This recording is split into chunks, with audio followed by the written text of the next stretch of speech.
یہ سادہ مسلمانوں کو دھوکہ دینے کے لیے خاتم النبیین کے لفظ کا استعمال کرتے ہیں اور کہتے ہیں جب ان سے معنی پوچھا جائے کہ خاتم النبیین کا معنی کیا ہے، یہ کہتے ہیں کہ آخری نبی نہیں بلکہ افضل نبی ہے۔ اس کی مثال عرب کی ڈکشنریوں سے لے کر آتے ہیں۔ میں آپ کو قرآن کریم کی تفسیر بیان کرنے کا ایک اصول سمجھا دیتا ہوں، آپ کو قرآن کی تفسیر سمجھنے کا ایک اصول سمجھا دیتا ہوں کہ لفظ خاتم النبیین جو قرآن کریم میں ارشاد ہوا، جو اللہ تبارک و تعالیٰ نے لفظ خاتم النبیین کا استعمال فرمایا، تو قرآن کی تفسیر آپ اور ہم بیان کریں گے یا قرآن کی تفسیر عرب کی ڈکشنری بیان کرے گی یا لفظ خاتم النبیین یا قرآن کی تشریح و تفسیر ہر چلتا پھرتا آدمی بیان کرے گا؟ نہیں، اصولی جین نے یہ اصول لکھا ہے، قرآن کی تفسیر بیان کرنے والوں نے پوری امت کا اس بات پر اجماع ہے کہ قرآن میں جو لفظ آیا ہے اس کا معنی سب سے پہلے قرآن میں خود ڈھونڈا جائے گا، کہ قرآن میں اس کا معنی خود قرآن نے کسی اور آیت میں اگر بیان کیا ہے تو وہ لیا جائے گا۔ اگر قرآن میں اس کا معنی نہ ملے تو آپ دیکھیں گے کہ حضور علیہ السلام کی حدیث اور حضور کے فرمان اس بارے میں کیا کہتے ہیں۔ تو آئے ہم دیکھتے ہیں کہ وہ معنی خاتم النبیین کا جو قادیانیوں نے لیا ہے، جس میں وہ خاتم النبیین کا معنی افضل نبی ہونے کا کرتے ہیں، کیا وہ معنی صحیح ہے؟ یا وہ معنی خاتم النبیین کا جو مسلمانوں کے علماء نے لیا ہے وہ معنی ٹھیک ہے؟ ہمارے علماء نے اس کا معنی آخری نبی ہونا لیا ہے، انہوں نے افضل نبی ہونا لیا ہے۔ دیکھتے ہیں کہ مصطفیٰ کریم صلی اللہ علیہ وسلم کی احادیث اس بارے میں کیا بیان کرتی ہیں۔ حضور علیہ السلام فرماتے ہیں کہ ان الرسالۃ والنبوۃ قد انقطعت فلا رسول بعدی ولا نبی بعدی۔ حضور علیہ السلام فرماتے ہیں کہ غور سے سن لو، اس بات میں تاکید ہے، اس میں قسم ہے۔ حضور علیہ السلام فرماتے ہیں کہ بے شک رسالت کا دروازہ اور نبوت کا دروازہ اللہ تعالیٰ نے منقطع فرما دیا ہے، اب میرے بعد نہ کوئی رسول آئے گا، نہ میرے بعد کوئی نبی آ سکتا ہے۔ آئے ایک اور حدیث میں دیکھتے ہیں کہ حضور علیہ السلام نے خاتم النبیین کا معنی قرآن کریم میں جو لفظ استعمال ہوا خاتم النبیین کا، اور احادیث میں حضور نے کیا فرمایا۔ حضور علیہ السلام فرماتے ہیں لو کان بعدی نبی لکان عمر رضی اللہ تعالی عنہ۔ حضور علیہ السلام فرماتے ہیں کہ سن لو، اگر میرے بعد کوئی نبی ہوگا اس کائنات پر، میرے بعد اگر کسی نبی کو بھیجا جانا ہوتا تو وہ اور کوئی نہیں بلکہ عمر بن خطاب رضی اللہ تعالی عنہ ہوتے۔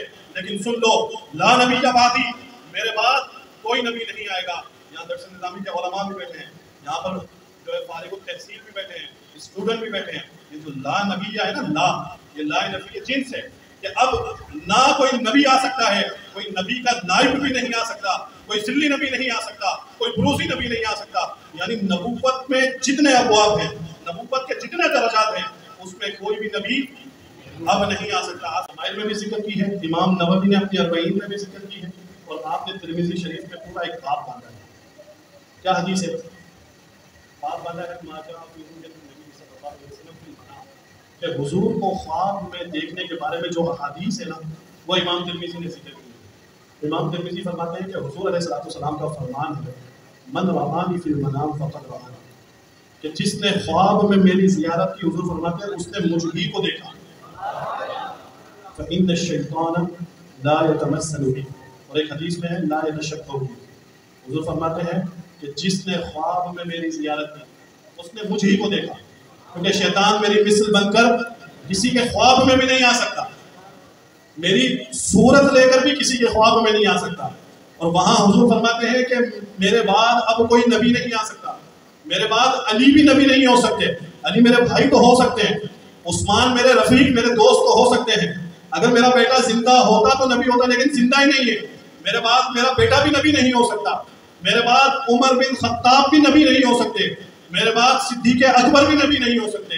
لیکن آپ دیکھیں، اور شیطان کے بارے میں حضور نے فرمایا کہ فَإِنَّ الشَّيْطَانَ لَا يَتَمَثَّلُ بِي، کہ شیطان میری مثل ہو کر نہیں آ سکتا۔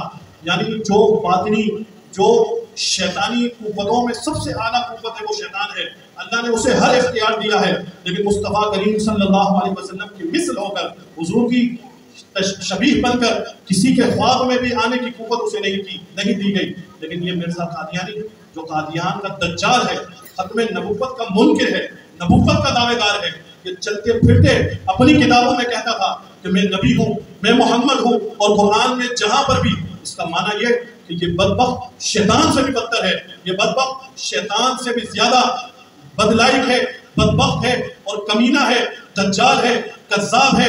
حضور علیہ السلام کی ختم نبوت پر جو بھی، چاہے وہ مسلمان کذاب ہو، اسود انسی ہو، دیگر جتنے بھی کذاب گزرے ہیں، ان میں سب سے بڑا بدبخت اور جس نے سب سے زیادہ ختم نبوت کا نقصان کیا وہ مرزا قادیانی ہے۔ حضور علیہ السلام کی ختم نبوت پر جو پہرا دینا ہے، آپ اس مسئلے کی حساسیت کو سمجھتے ہوئے ہمہ وقت ہر وقت اس بات پر تیار رہے کہ ہمیں اس ملک میں حضور علیہ السلام کے منکرین کو کسی عہدے پر نہیں آنے دینا۔